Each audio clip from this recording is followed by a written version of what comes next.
আপনাদেরকে ছোট্ট সূক্ষ্ম আরেকটা বিষয় বলে দিই। ধরেন আমরা অনেকে আছি এমন সামাজিক ভাবে ভদ্রতার কারণে, আমাদের পারিবারিক স্ট্যাটাসের কারণে জিনার কাজের মধ্যে আমরা যাবো না। কেউ আমাদেরকে যতই বলুক জিনার কাজ, বেবিচারের কাজ আমরা করবো না, কিন্তু অনেকভাবে জিনা হয় আমরা খেয়াল করি না। দেখেন আমাদেরকে শয়তানে ধোঁকা দেয়। আমরা যখন বিয়ে করি, বিয়ে করার পরে সামাজিক ভাবে আমাদের সংসারের মধ্যে যখন অশান্তি থাকে, ঝগড়াঝাটি হয়, সাধারণ ঝগড়াঝাটি হইলেই আমরা স্ত্রীকে তালাক দিয়ে দিই। বলেন নাউজুবিল্লাহ। স্ত্রীকে কি দিয়ে দেয়?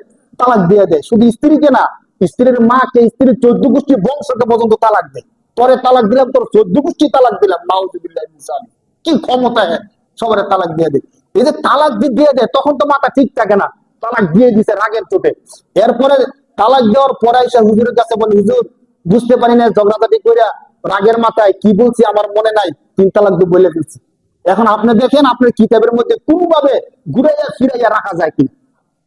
বলে এমন অহরহ ঘটনা আমার সাথে করছে। আপনাদের এলাকারই একজন অস্থির হয়ে আইসা বলতেছে, যুবক হুজুর আমি এই কথাগুলো তো বলে ফেলছি। আমি বলছি কয় তালাক বলছেন? হুজুর 3 তালাককে বলে ফেলছি। আরো বেশিও বলছি হয়তো রাগের মাথায়। তাহলে এখন হুজুর দেখেন কোনোভাবে আমার স্ত্রীকে রাখা যায় কিনা, যে কোনো ভাবেই হোক, যা লাগে আমি করবো, আপনি শুধু সিস্টেমটা একটু দেখাই দেন, কোন সিস্টেম আমার স্ত্রীকে রাখতে পারে। আপনারা যে হুজুরের দোষ দেন, হুজুরের এই দলে হুজুর করবো কি বলেন? কোনোভাবে রাখা যায় কিনা হুজুর একটু সিস্টেম বলে দেন। তো আপনি তালাক দিচ্ছেন কেন? হুজুর তালাক দেওয়ার উদ্দেশ্য ছিল না, ঝগড়াঝাটি করতেছিলাম, করতে করতে এক পর্যায়ে তালাক দিয়ে দিচ্ছে। মূলত তাকে তালাক দেওয়া আমার কি ছিল না, উদ্দেশ্য ছিল না। তো এখন অনেকে যুক্তি দেখায়, তালাক দিলে তো নিয়ত করে তালাক দিতে হয়, তালাক দিলে তো লেখালেখি করতে হয়। আপনারা জানেন হাদিস অনুযায়ী কোন ব্যক্তি ইচ্ছায় অনিচ্ছায় ভুলে যে কোনো ভাবে যদি 3 তালাক বলে ফেলে, ওই স্ত্রীকে রাখার আর কোনো সুযোগ নাই।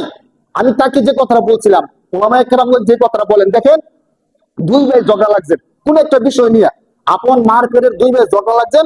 ঝগড়া করতে করতে এক পর্যায়ে রাগের মাথায় আপনি ধরেন একটা ছুরি দিয়া আপনার ভাইয়ের মাথার মধ্যে কূপ দিয়ে দিচ্ছেন। কূপ দেওয়ার পরে সাথে সাথে জায়গার মধ্যে আপনার ভাই শেষ, মরে গেছে গা। এখন পুলিশ যখন আপনাকে ধরছে, আপনি বলেন যে স্যার আমি তো তাকে মারা উদ্দেশ্য ছিল না, বরং তার সাথে ঝগড়াঝাটি করতেছিলাম, এক পর্যায়ে রাগ বেশি হয়ে গেছে। এখন রাগের মাথায় আমি না বুঝে তার মাথার মধ্যে কি করছি, আঘাত করছি, সে যে মরে যাবে ওই আমি জানতাম না। এখন যদি কেউ বলে যে আমি তাকে মারা উদ্দেশ্য ছিল না, আবার মরে যাবে আমি জানতাম না, এখন কোনোভাবে কি তাকে বাঁচানো যায়? আপনারা সব দেন, কোনোভাবে কি ভাইকে বাঁচানো যায়? আপনারা বলেন। এখন সে কিন্তু মারা উদ্দেশ্য ছিল না, আর সে ইচ্ছা করে মারে নাই, রাগের মতো মেরে ফেলছে। আর মরে যাবো সে জানতো না, এখন সে মরে গেছে। এখন কোনোভাবে তাকে কি বাঁচানো যায়? আপনারা কি বলেন? ভাইকে বাঁচানো যায়?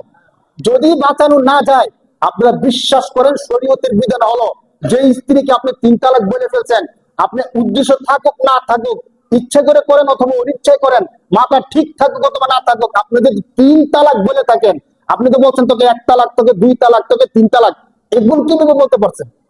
ওই ভাইকে যেমন বাঁচানোর কোনো সুযোগ নাই, আপনার স্ত্রীকে রাখার কোনো সুযোগ। এই ঘটনার পরে পরবর্তীতে আবার দেখি গড় করতেছে, উমা আমি বলে দিলাম গড় করার সুযোগ নাই, কেমনে গড় করতেছেন? আলহামদুলিল্লাহ হুজুর দোয়া করেন। এক হুজুরের কাছে গেছিলাম, হুজুর আমরা 2 জনে ডাইকে নিয়ে একটু শাস্তি মাস্তি দিয়ে তওবা তিলা পড়াইয়া নতুন করে আবার বিয়ে করাই দিছে। বলেন নাউজুবিল্লাহ। হ্যাঁ, একবারে সত্যি ঘটনা বলতেছি। এমন কয়েকটা ঘটনা আমার সামনে আসছে। আর অনেকে আছে হুজুরের কাছেও যায় না, স্ত্রীর কাছে যা হয়েছে মানুষের সমাজে বদনাম হইব শোনানোর দরকার নাই, যা হয়েছে আমি শুনছি আর তুমি শুনছো, অতএব এগুলো নিয়ে শুধু শুধু সমাজের মধ্যে মান সম্মান নষ্ট করার দরকার নাই। ভাই মান সম্মান নষ্ট করবেন না ঠিক, আপনি 3 তালাক দেওয়ার পরে যতদিন স্ত্রীকে দেখবেন, যতদিন স্ত্রীকে স্পর্শ করবেন, যতদিন স্ত্রীর সাথে শুইবেন, ততদিন আপনার আমল নামার মধ্যে জিনার গুনাহ হতে থাকবে। বলেন নাউজুবিল্লাহ। সত্যি কথা। এরপরে যদি আপনার কোনো সন্তান হয়, সে সন্তান হবে অবৈধ জারজ সন্তান। বলেন নাউজুবিল্লাহ। আর হাসরের ময়দানে ওই যে বলছিলাম শাস্তি, জিনার শাস্তি, এই জিনার শাস্তি আপনি পাইবেন। এই জন্য প্রথমত কথা হলো, আমরা কখনোই যত ঝগড়াঝাটি হোক স্ত্রীকে তালাক শব্দটা পড়বো না।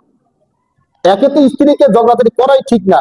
যে আমার মনের প্রশান্তি, যে আমার ঘরকে সবকিছু ঠিকঠাক রাখতেছে, যে আমার পরিবার লালন পালন করতেছে, এত কষ্ট করতেছে, সন্তান প্রস্রাব করে দিলে যে নিজের শান্তির দিকে না থাকে, সন্তান লালন পালন করছে, আমার সন্তান দিন শেষে আমাকে বাবা বলে আমার সম্মান বাড়ায়, এই স্ত্রীর সাথে আমি ঝগড়াঝাটি করি কি করে?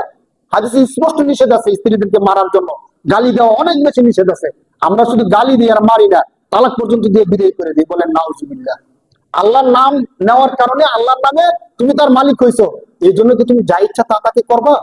আমরা যদি এই কাজটা না করি, প্রথমত তালাক শব্দই বলবো না, দ্বিতীয়ত কেউ যদি ভুলে এই কাজ কইরেও ফেলি, সাথে সাথে একজন বিজ্ঞ মুফতির কাছে দিয়ে বলবো এর সঠিক সমাধান কি। ভাই, দুনিয়ার জীবন জীবন না, আরো জীবন আছে।